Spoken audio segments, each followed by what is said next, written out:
Hello everybody, welcome to the United Stand. I'm Mark Goldbridge and this is your latest Manchester United news now on the United Stand, and it's Europa League quarter-final day. Manchester United are in France. We're going to play Lyon and we're going to have it, United. But lots to get into on the news show this morning. Ahmad returns.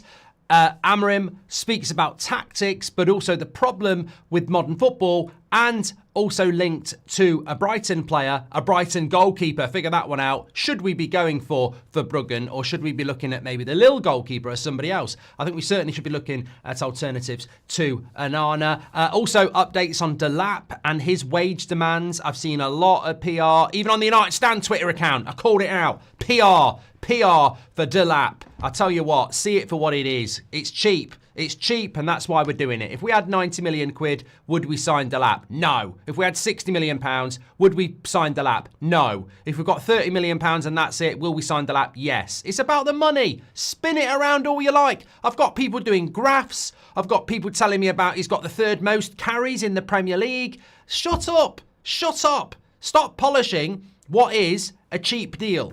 I hope it does work out, but let's not pretend that this is the A-star, best-in-class signing we can make in the striker market when I know there's 5 or 6 strikers that are better. We're doing it for cheapness. Stop pretending like we're pulling a madness and we're cooking in the kitchen again. We'll talk about that. Also, a little bit about Rashford. Bit of kickback last night for Rashford. They got comprehensively beaten by a fantastic PSG side. Emery played him up front. I said at the start of the game, I don't think that's something that we've seen at United that he likes. And it was a bit of a graveyard shift. There was talk of him going to PSG. French media not reacting to that very well after his performance last night. Probably a little bit unfair.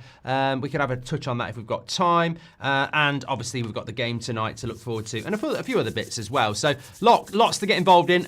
Is Ahmad back, says Jaden? He is. There was pictures posted yesterday. He's back in the gym. I think Fabrizio spoke about it as well, or put it out on social media. Look, the clarity on the Ahmad situation is Ahmad does return. He's not. He's in the gym.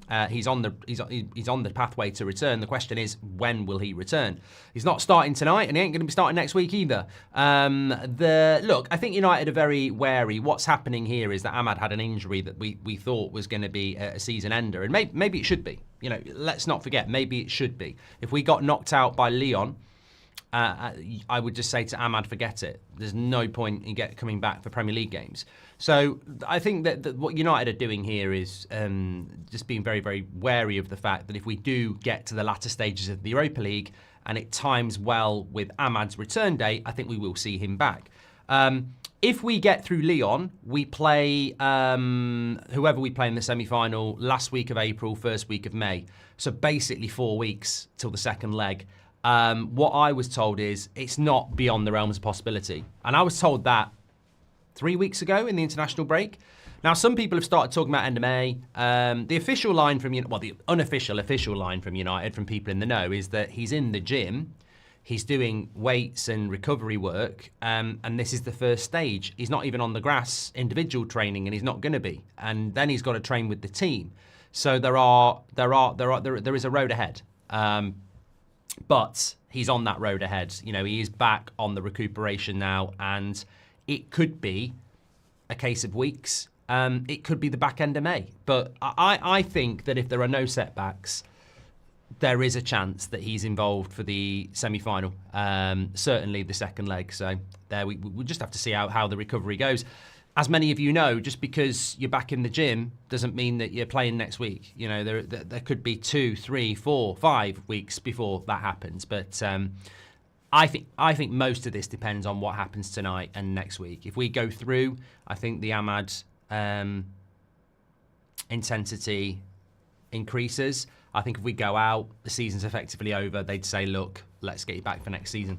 Third most carries get him on the Irish rugby team, says MMA Takedown. I love it. I bloody love it. I tell you what, I'm up for it tonight. I'm up for it today. The passion is running through these veins, and I hope they're running through yours as well. Let's talk about Delap very quickly then, because there has been a PR drop. I mean, look, I get it. I absolutely get it. Football clubs have to, have massive fan bases, huge social media followings, etc., etc. And if they do something that they know is not going to be that popular, then they've got to start spewing out and feeding out to their little, minions and everything that, this is a great deal for United. They want to sell shirts, etc. So they've got to hype up a deal. The bottom line is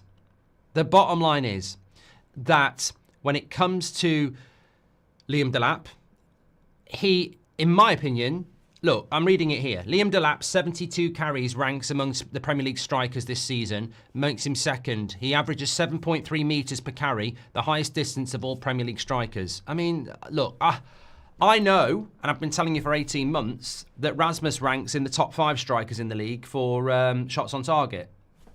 I can find a stat about everybody for you, mate. I really can. The stat I'm interested in is 22 years of age, 1 year in the Premier League, for Ipswich, and what has he got, 12 goals in his first season? Charlie Austin and Agallo got more in their first season at QPR and Watford. Kevin Phillips got the Golden Boot at Sunderland. I'm sorry, but maybe it's an age thing, but I'm not massively excited about a guy who scored goals for Ipswich. I'm not. Not when I could get a guy who scores goals in the Champions League called Osman or Gyökeres. Not when Man United are, absolutely, stuck in the bottom half of the Premier League. I want better. And I'm sorry, Liam. And I'm not talking about Oasis. I'm sorry, Liam. And I'm sorry, Ipswich. And I'm sorry, Sir Jim. I want better than that. I want better for the Manchester United fans. I want better for me. I want better for this club. I want better than that. It's too much of a risk. Sorry, no hate, no agenda. I want better than that. If you want that, fine. Tell me you want it. Tell me. And I'll respect it because I don't think he's a bad player. And I definitely think there's potential, but I don't want that. I said it last night. I don't think we develop players very well. I don't want more development players. I think we've got too many development players. And I think that it's going to be a very hard season next season. This is all in The Athletic anyway. It says more than half of the clubs in the Premier League are interested in Liam Delap, but Man United and Chelsea are currently most serious about a deal. And again, that sort of evidences the fact that he's not a bad striker. But if I'm Everton, I want Liam Delap. If I'm Nottingham Forest, I want Liam Delap. If I'm Everton, I probably want Liam. If I'm Aston Villa, I probably want Liam Delap because I'm like, he might suit those teams. If I'm Arsenal, I don't want Liam Delap. I don't want to learn a driver striker. I want somebody ready now. If I'm Liverpool, I don't really want him unless I'm going to use him as a backup on the bench. In fact, Liverpool might want him as a backup option that they can nurture in a very good side. We need a starting experienced striker. I don't care what Villa need. I don't care what Everton need. I don't care what Newcastle need. I'm a Man United fan. I know what we need, and I don't think this is what we need. It also goes on to say that with regards to the release clause, which is £30 million, it might not be £30 million. I mean, I feel like I'm teaching you to suck eggs here, but ultimately what they're saying is if there's lots of interest in Liam Delap, and again, it's in the same article, if there's lots of interest in the same player, it's like buying a house. If a house is on the market for £100,000, I mean, bloody hell, who buys a house for that anymore? Let's say £1 million. If a house is on the market for £1 million and 6 people offer £1 million, the owner of that house doesn't go, okay, I'm just going to open the envelope and whichever one of you I open, you get it. They go, well, you've all offered the same. And although we're willing to let the player go, what's your best offer? So the price goes up, basically. Also, it goes on to say that Delap will be dictated to by who offers him the best wages as well. So there are still mountains to climb in relation to it might not be £30 million and it might not be 60 grand a week, which is what people are talking about. I mean, I'd say, what did I say the other night? Would you rather give Osman 300 grand a week or Delap 150 grand a week? I know what I'd rather do. So there we go. I don't think any top team will go near Osman, says Robert McCormack. I don't disagree with you, mate. I don't disagree with you, but I think that that will be coming down to price. I think what we're hearing from Osman is Saudi and things like that. So, yeah, I think price might be something that's prohibitive. For the same reason, I don't think anyone will go near Isak.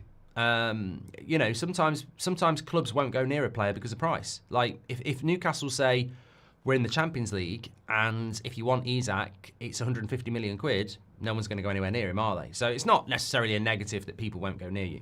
Delap seems like a good player. However, the same aggregators will be complaining when Gyökeres is scoring for Arsenal and Delap isn't scoring. I've already seen the derogatory nicknames and he isn't a United player yet, says Patrick.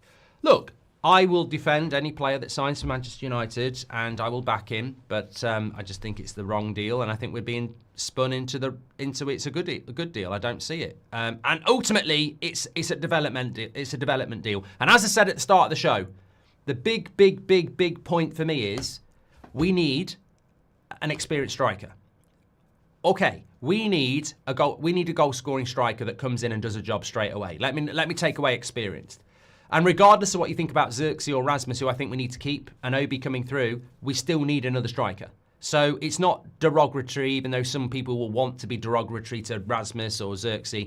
It's irrelevant. Like even if those players stay, and they may well stay, we still need a striker that can come in and score goals. So it's not about replacement or anything like that. We're a striker down.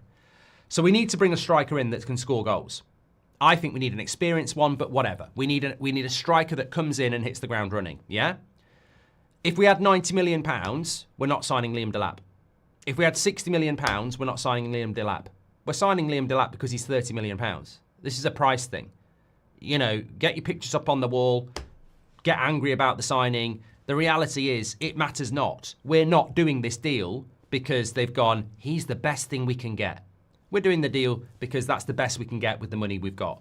So don't talk to me about carries. Don't talk to me about goal conversion rates. Don't talk to me about anything, passports or anything. This is because he's cheap. Because if we were serious and we weren't owned by the Glazers and we weren't in debt, this is not the best-in-class striker that we need. It might be all we can get. Maybe the best-in-class strikers wouldn't come anyway, but we can't bloody afford them either. So let's not pretend we've been rejected by Gyökeres or Osman or anything else, because the club wouldn't put that out anyway. Maybe we have been rejected, I don't know. But let's not pretend. That's my point. I don't need people telling me about carries and this, that, and the other. He's a decent, potentially good player. But he ain't the best we can get. And it's certainly not the solution we can get. And it's certainly not the guy that, you know, Ruben Amorim's getting into work an hour early, knocking on Barada's door saying, get me Delap, get me Delap. Mark, give the news on Verbruggen. I've been saying it for months we should be going for him. He's the most underrated goalkeeper, unreal shot stopper, says David. I'm about to talk about that. Maz says, can you give my handsome Kev a raise? Robert McCormack with the super chat. Thank you, Robert. Hope you're doing well. I'm going to talk about Verbruggen now. Okay, so Brighton story. We will get into the Europa League and stuff as well. And I want to talk a little bit about Rashford if there's time as well. And also what Amorim said about style of play. Can I just drop this in, actually? I'm doing a video on That's Football, hopefully, around lunchtime. It will go up, talking about this more. But aren't PSG a fantastic side to watch? I mean, the Premier League has become so Pep obsessed. Playing out from the back, playing out from the back. You know what? If you play out from the back more than 3 times in a game, I think you should concede a penalty. I'm just so bored of playing out from the back. You can, you know your goalkeeper can dink it into the forward and they can hold the ball up. You know a goalkeeper could ping it out to a winger on the halfway line who's not marked in space. I'm just so bored of watching teams play out from the back. But PSG are such a bloody breath of fresh air. Individualism. Their players get the ball and run with it. They take people on. They shoot. They score worldies. I'm just in awe of PSG. I mean, Barcelona are bloody good as well, but Barcelona. I just think PSG. I couldn't stand PSG. Or whatever you want to call it, oil money, the French Man City, whatever. But I couldn't stand it because they just went down that Galactico route. Neymar, Messi, Mbappe. They've actually built a team now, and they're a hungry team, and they just play football in the way I want to see. I really hope there are teams in the Premier League looking at PSG and going, sod this Pep bullshit, let's have a go at that. I just love the way they play football.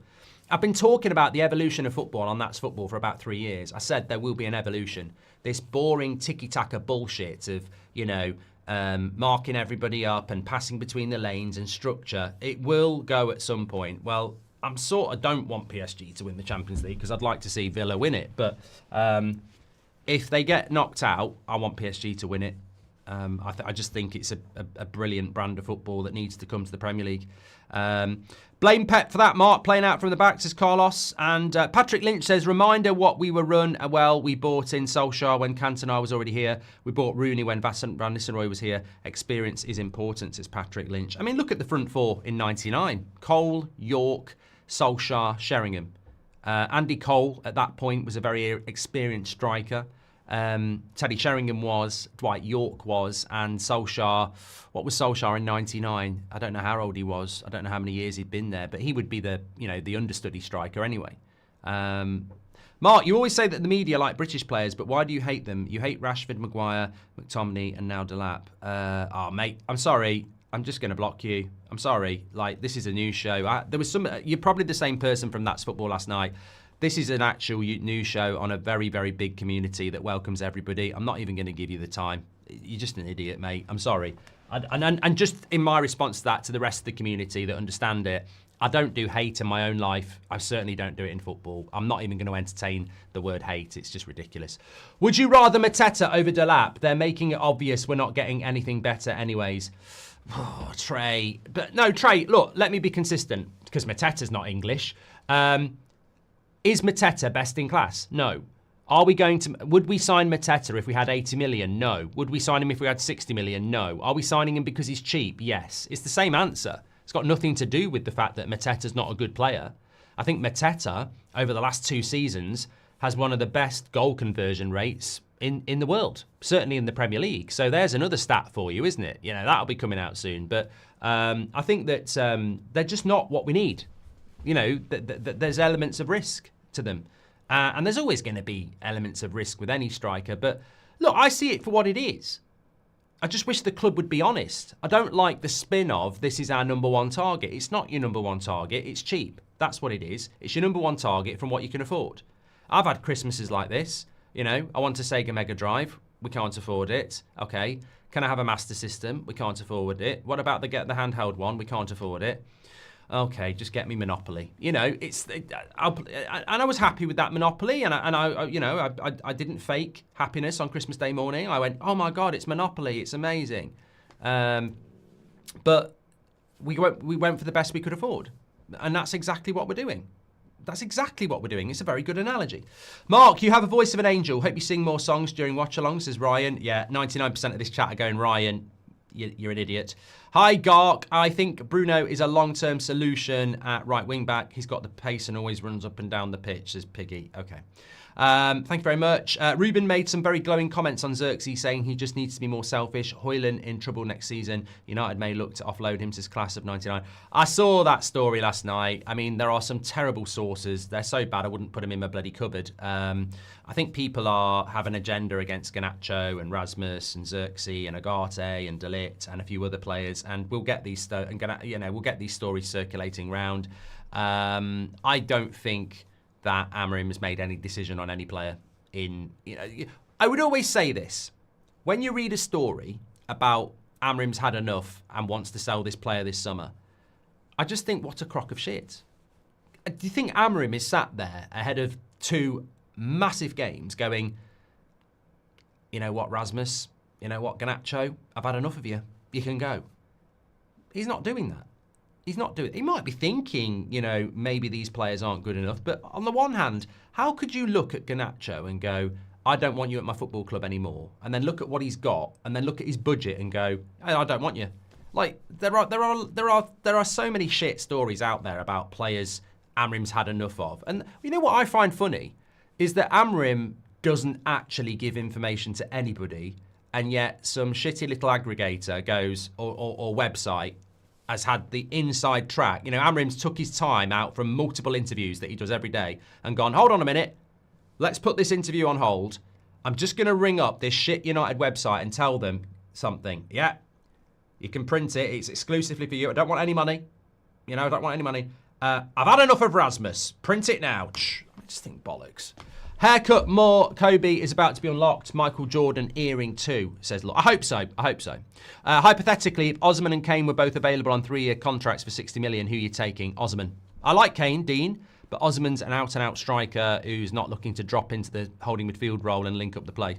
Glenn C says, maybe it's only me, but I used to love it when Schmeichel would overthrow arm to wingers in the opposition half to counter. That needs to come back. I'm telling you now. I'm going to talk about it more on That's Football. But football at the moment in the Premier League is just got an absolute stonk on for playing out from the back. I think there's managers at night getting themselves to sleep with potentially odd movements under the covers, thinking about their goalkeepers playing it out from the back. It's ridiculous. Ridiculous. I've seen Alisson pick up the ball for Liverpool and do a 50, 60, 70 metre accurate kick to counter with Salah. It can be done.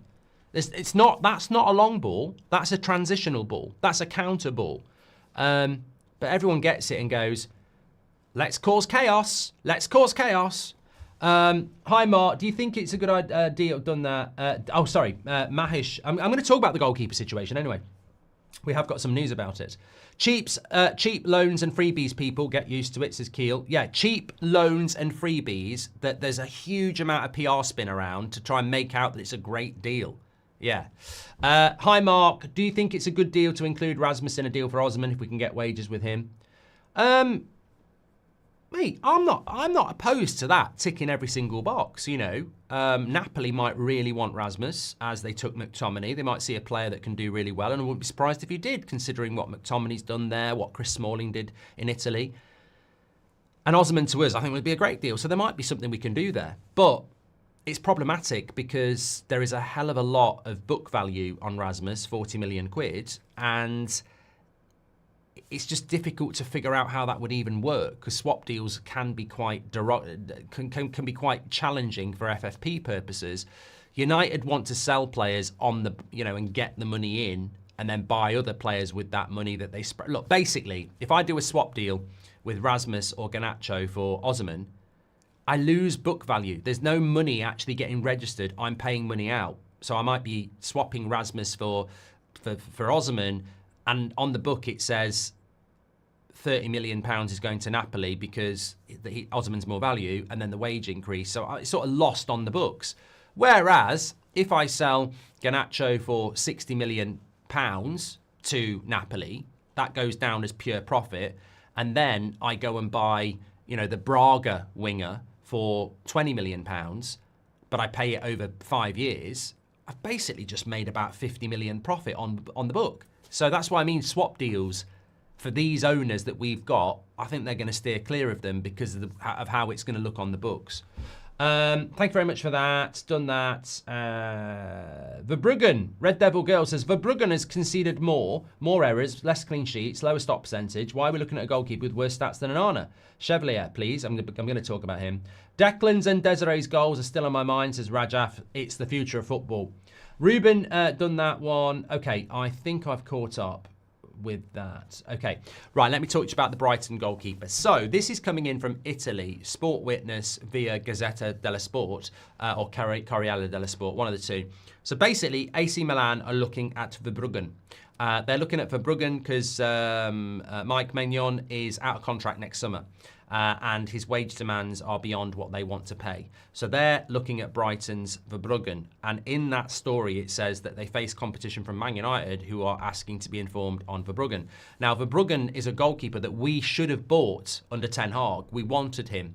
It was the same summer that we were looking at Suzuki. And we were looking at Verbruggen. Brighton swooped in because they're a better run club. And we ended up with Bienda. I like Verbruggen. But I take on board what's being said by Red Devil Girl about, he's not the finished article. He's still in his early 20s. In fact, I can't even remember how old Verbruggen is. And you're going to have to pay money because he's 22. So, yeah, you're going to have to pay about 40 million quid for him. I don't think we'll get him. I think the price is going to be prohibitive. And I actually think that what was said there is actually spot on. Chevalier at Lille is 23 and is going to be a lot cheaper. Now, the question is, who is better? Chevalier, Verbruggen, or somebody else? But these are the type of goalkeepers I and many of you have been talking about for probably time. Pretty much since 4 months of Onana, when he was messing us up in the Champions League under Ten Hag, I sort of honestly thought, what the bloody hell's gone wrong here? Now, I'll always be consistent. I didn't want De Gea to go. The videos are there. I thought it was stupid, and I think it's been proven to be stupid. But I'll have said things that have been proven to be stupid as well. You get things wrong, you get things right.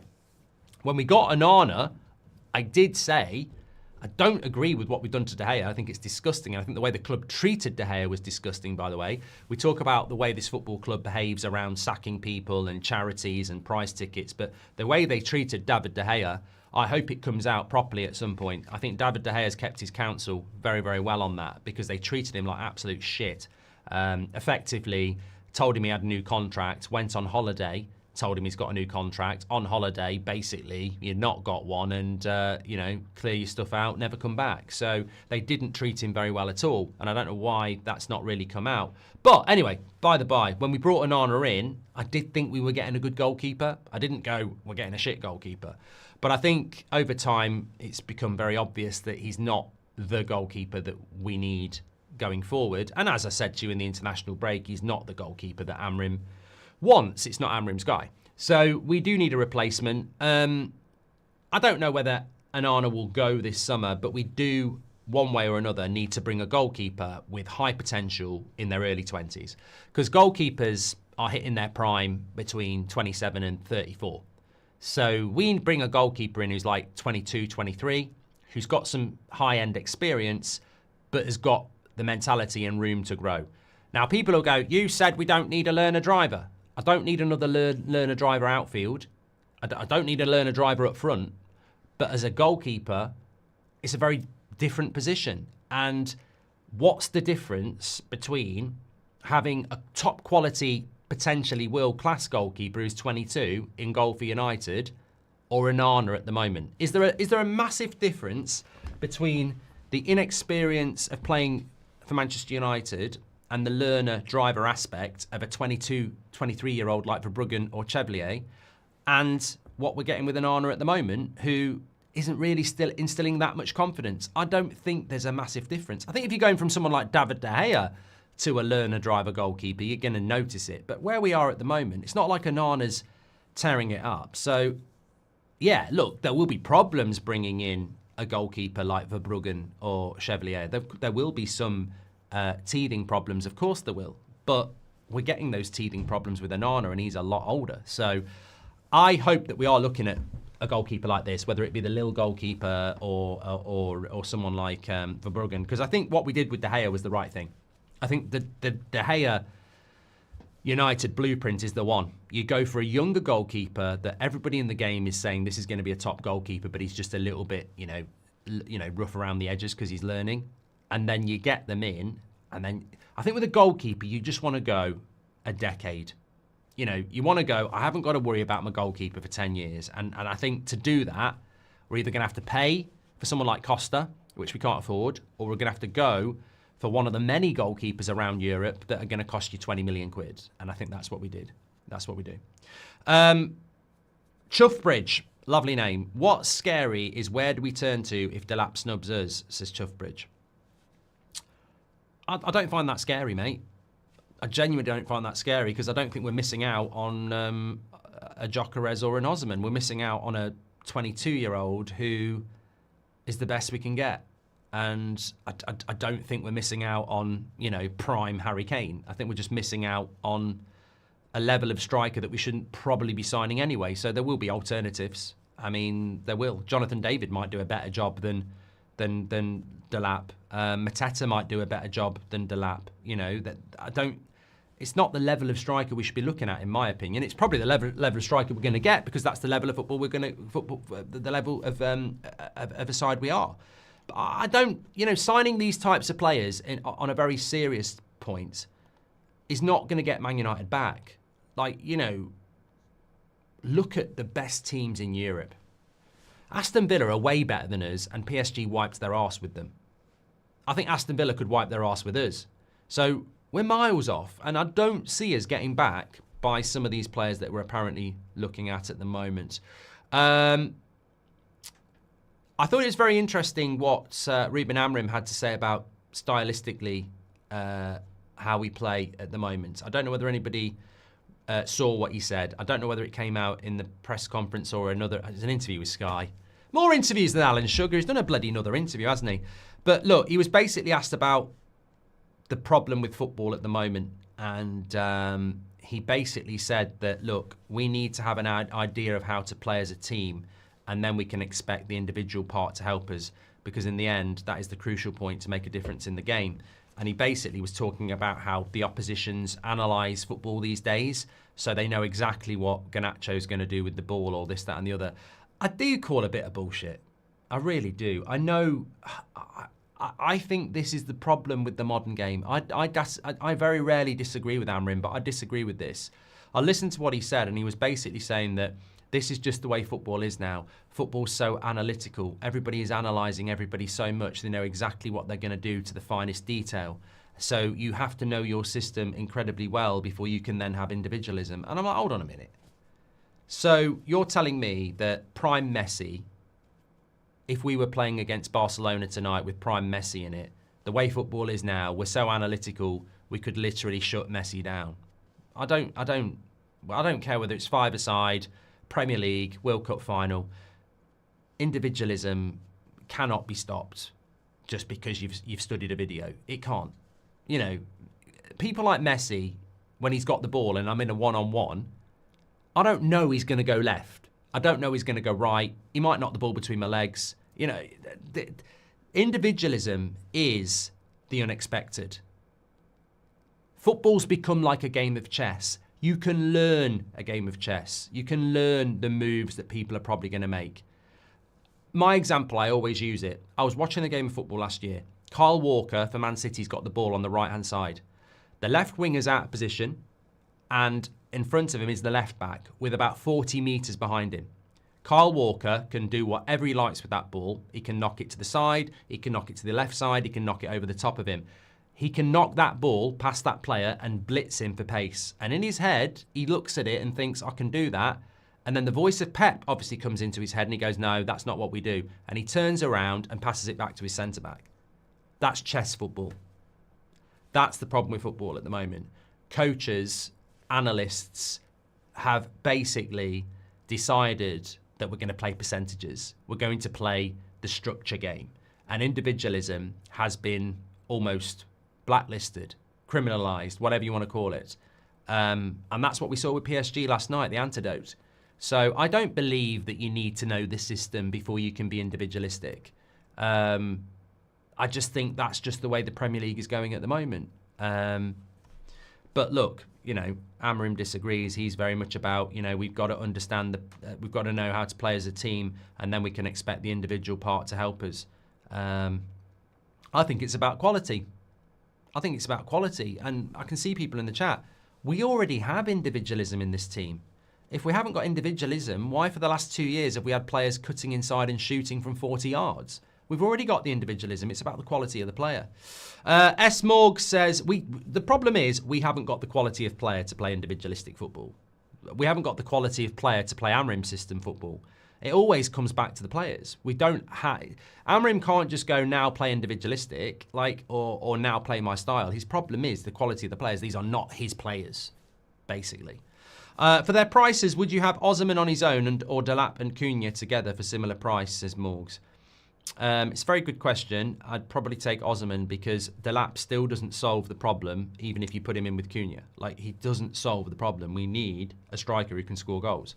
And I'm sort of lost on what I've been hearing for the last 12 months in this community is we need a striker that can score goals straight away. You know, you can give me a bloody meal deal with Delap. He's still not the striker I think we need. Why can't our youngsters improve like Arsenal, PSG and Barcelona's do, says Mohammed? Environment. You know, those clubs are playing good football and winning games, and those clubs have probably got a good mix of experience, quality. But I think it comes down to quality, Mohammed. I don't think it's about, you know, Arsenal have got some experienced players, PSG have got some experienced players, Barcelona have got some experienced players. But I think the youngsters at those three clubs are arguably doing better at Manchester United, not because of the coaching. I don't think there's a massive difference between Amorim, Arteta and Flick. I think that their youngsters are doing better than our youngsters because they're playing in better teams with better players. You go through that Barcelona side, you go through that PSG side, you go through that Arsenal side. There's better players around those youngsters. And, you know, it's not breaking news, is it? It's not rocket science. This team ain't good enough.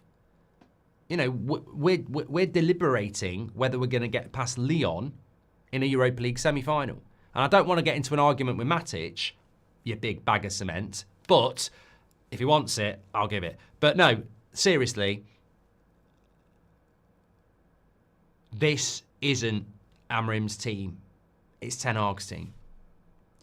Hi Mark, I'm Alfredo. I understand this is a United channel, but you are my only father figure, so I have a question. Do you think trying again with my ex is a good idea? I believe our story isn't over yet. I need to know, D-Master, why are you trying again? There's a multitude of reasons why I might say yes. There's a multitude of reasons why I might say no. If she's cheated on you, unless you like that sort of thing and she's going to let you watch, no. If you've just had a bit of an argument, maybe. If she doesn't like football, get rid. But I need to know the circumstances. When can we expect Mainu to be back on the pitch, says Rajaf. I think Mainu's going to be back very, very soon. Maybe Newcastle will be too soon.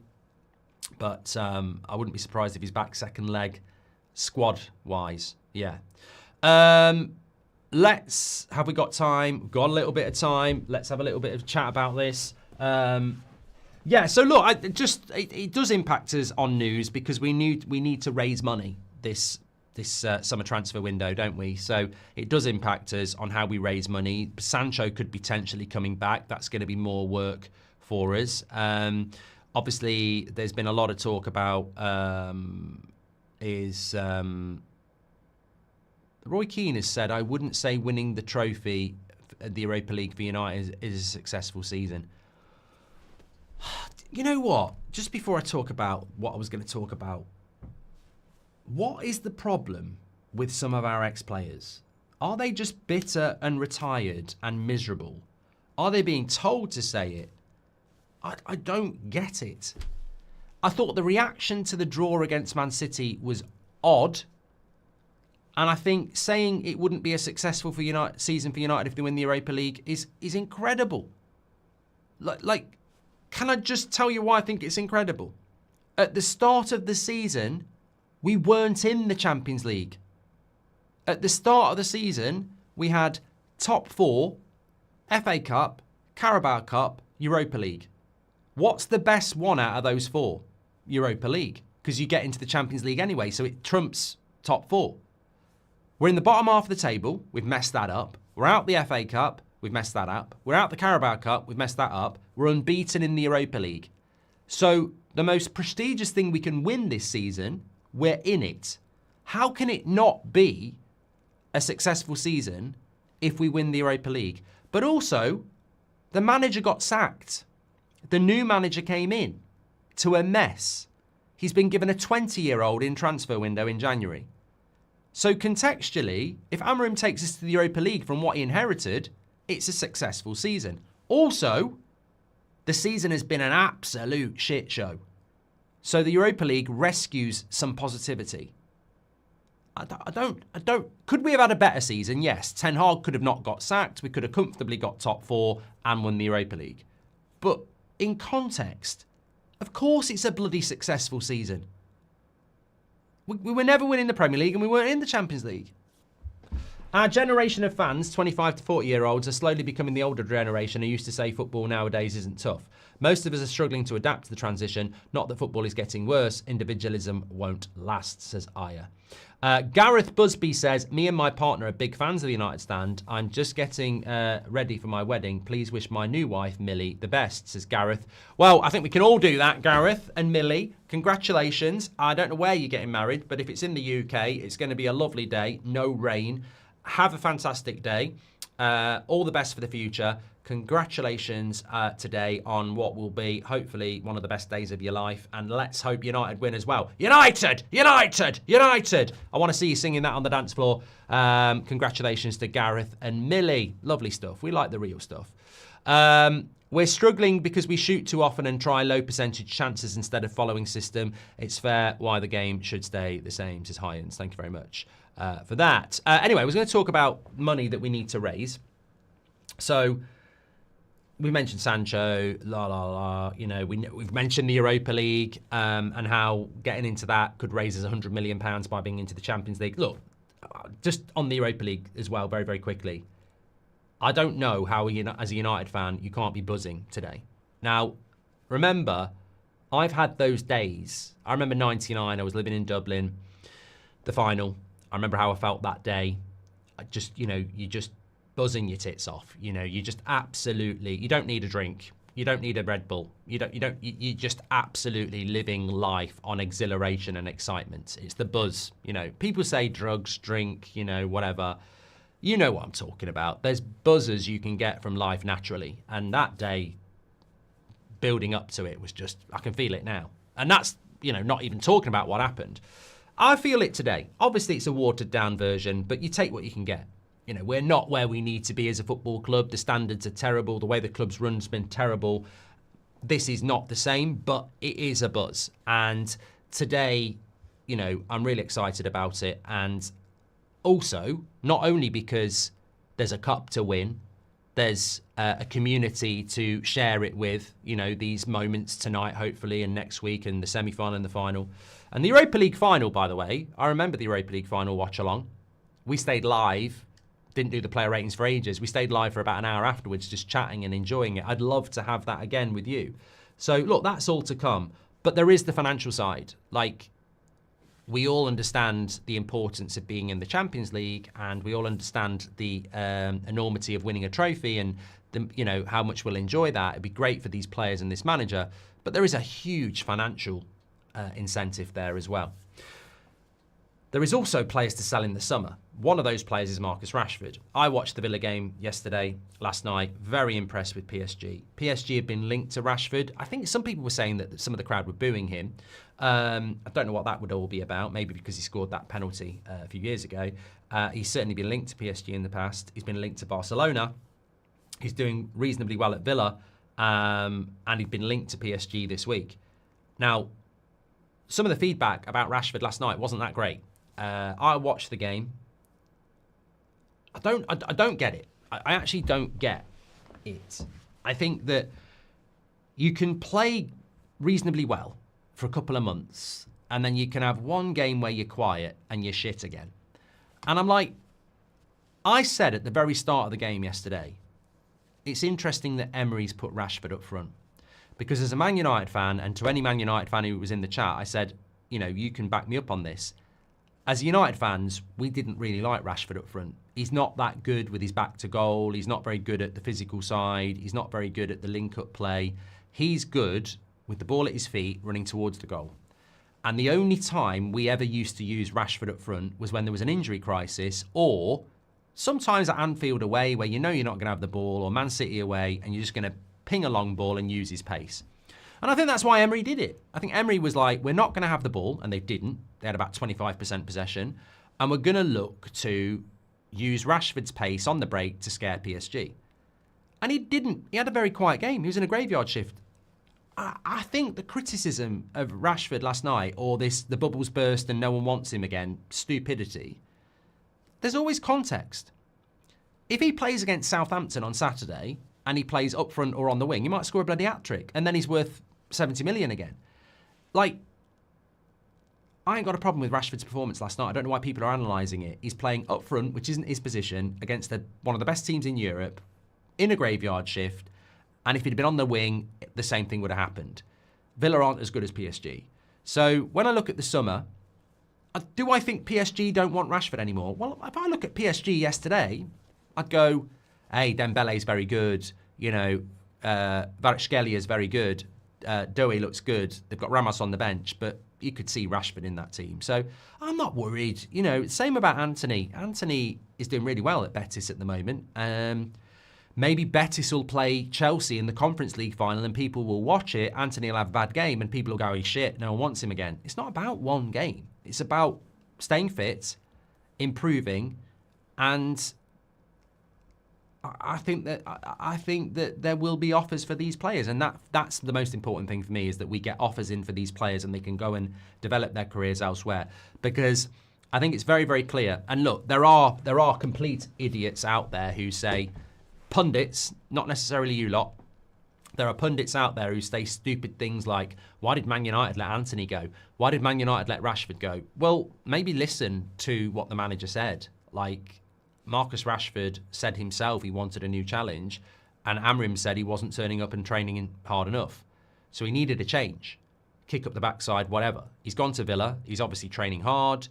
He's playing well.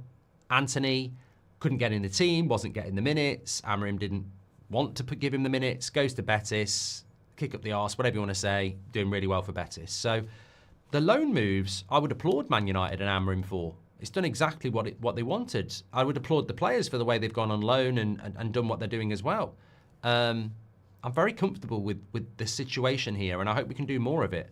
But I certainly didn't watch the game last night. I saw somebody say, oh, there's the real Rashford again. And I thought, he's playing out of position against one of the best teams in the world in a graveyard shift, and some people don't understand that, whether it be Rasmus, Martial, Cavani. You play up front in a team where you're not getting any of the ball, you're destined to get below par as your match rating. It's not always your fault. It's not your fault. He was lively first half, did well. Second half failed, says Robert. Yeah, but he was living off scraps. I mean, he played the pass into Tielemans, didn't he? And it was a good goal by Villa as well. Hi, Mark. I stumbled across old tweets of you saying a bag of pasta is worth more than Declan Rice. You still believe that? Says you love United, hate the ops. The great thing about my tweets are, mate, is that, as you know, I don't always get things right. There's one about Van Dijk being the £75 million Dutch Chris Smalling. And obviously, there's club rivalry and all sorts. I mean, look, I probably did say it. It's the sort of thing I would say, but I haven't said it for a long time. And I've actually been saying for probably the last 12 months that Arsenal paying £100 million for Declan Rice was spot on. Look, opinions change. I thought, I wasn't convinced about Declan Rice, Mason Mount a few years ago. And then Mount started playing really well for Chelsea. And I thought, you know what, fair play, I can see it now. There we go. Okay, right, I'm going to stop it there. Big game today. Really excited. Don't forget, countdown to kickoff, match reaction, player ratings, and most important of all, the watch along. You and me together, ready for this game in France. I am absolutely buzzing. Look, I think Newcastle on Sunday will be interesting in a different way, but these two games are I'm really excited. I'm really excited. I'm not saying it's going to be a great game, but our season basically rests on these two games. And it's time to deliver. It's time to deliver. Thanks, everyone, for watching. Thanks for watching. Stay safe. I'll see you all later. Make sure you smash a like and subscribe. We're nearly at 1,000 likes, by the way. We're only 20 away. And I will speak to you later. Watch out for that video on That's Football as well. Really looking forward to that. And I'll see you later. Take care.